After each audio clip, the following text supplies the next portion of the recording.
இன்றைய நாள் கார்த்திகை மாதத்தில் வந்திருக்கக்கூடிய கிருத்திகை சிவபெருமானுக்கும் முருகபெருமானுக்கும் சேர்ந்து மிகவும் உகந்த நாள். இன்று கார்த்திகை தீபத்தை வீடு முழுவதும் ஏற்றி இந்த அண்ணாமலையார் மற்றும் முருகபெருமானின் மந்திரத்தை சொல்பவர்களுக்கு இந்த வருடம் முழுவதுமே சிவபெருமானுக்கும் முருகபெருமானுக்கும் விரதம் இருந்ததற்கு சமமான பலன் கிடைக்கும். பதிவுக்குள்ள போறதுக்கு முன்னாடி இதுதான் முதல் முறையா நம்ம சேனலுக்கு வந்திருந்தா சப்ஸ்கிரைப் பட்டனை கிளிக் பண்ணுங்க. தினந்தோறும் உபயோகமான ஆன்மீக பதிவுகளை பெற நோட்டிபிகேஷன்ல இருக்கிற பெல் ஐகானை கிளிக் பண்ணுங்க. இந்த வீடியோவை லைக் பண்ணுங்க. இன்றைய நாள் கார்த்திகை மாதத்தில் வந்திருக்கும் கிருத்திகை மட்டுமல்ல, இன்றைய தினம்தான் அண்ணாமலையாருக்கு உகந்த கார்த்திகை தீப திருநாளும் வந்திருக்கிறது.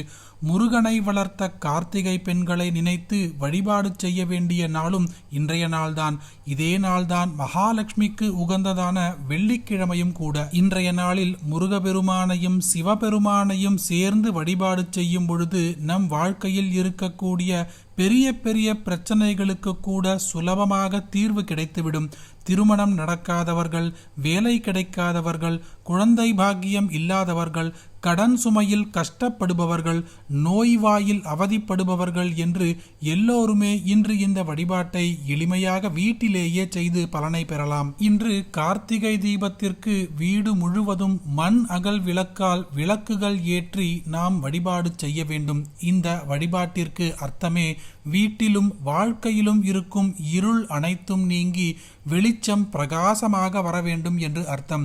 இன்றைய நாள் மாலை 6 மணிக்கு முன்பாக பூஜை அறையில் நன்கு சுத்தம் செய்து முருகபெருமானின் படத்திற்கும் சிவபெருமானின் படத்திற்கும் மலர்களை சூட்டி இந்த வழிபாட்டை தொடங்குங்கள். பூஜை அறைக்கு முன்பாக ஒரு சிறிய கோலத்தை இட்டு முருகபெருமானையும் அண்ணாமலையாரையும் மனதார பிரார்த்தனை செய்து கொண்டு இந்த 2 மந்திரத்தை 27 முறை சொல்ல வேண்டும்.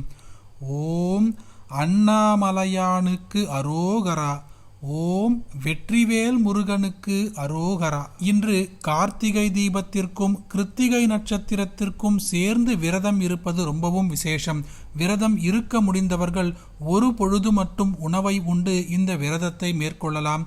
விரதம் இருக்க முடியாதவர்கள் கூட எப்பொழுதும் போல உணவை உண்டும் இந்த விரதத்தை தாராளமாக மேற்கொள்ளலாம். உங்கள் வீட்டில் வேல் இருந்தால் அந்த வேலுக்கு உங்களால் முடிந்த பால், பன்னீர் மற்றும் சுத்தமான நீரை கொண்டு அபிஷேகம் செய்து சந்தனம், குங்குமம், பொட்டை வைத்து அலங்காரம் செய்து தீபதூப ஆராதனைகளையும் நைவேத்தியங்களையும் காட்டி முருகபெருமானையும் அண்ணாமலையாரையும் வணங்கி இன்றைய நாள் பூஜையை முடித்துக் கொள்ளலாம். இன்று கிருத்திகையும் கார்த்திகை தீபமும் சேர்ந்து வந்திருப்பதால் இன்று இந்த வழிபாட்டை செய்ய முருகபெருமானின் அருளாசியும் சிவபெருமானின் அருளாசியும் சேர்ந்து கிடைப்பதால் இந்த இருவருக்கும் வருடம் முழுவதும் விரதம் இருந்ததற்கு சமமான பலனை நம்மால் பெற முடியும். அனைவரும் இன்று கட்டாயம் தெரிந்து கொள்ள வேண்டிய இந்த பதிவை உங்களுக்கு தெரிஞ்ச எல்லாருக்குமே பகிருங்க. இந்த வீடியோவை லைக் பண்ணுங்க. நாளைக்கு மற்றொரு பதிவில் சந்திப்போம். ஹரி ஓம். மகா பெரியவா போற்றி.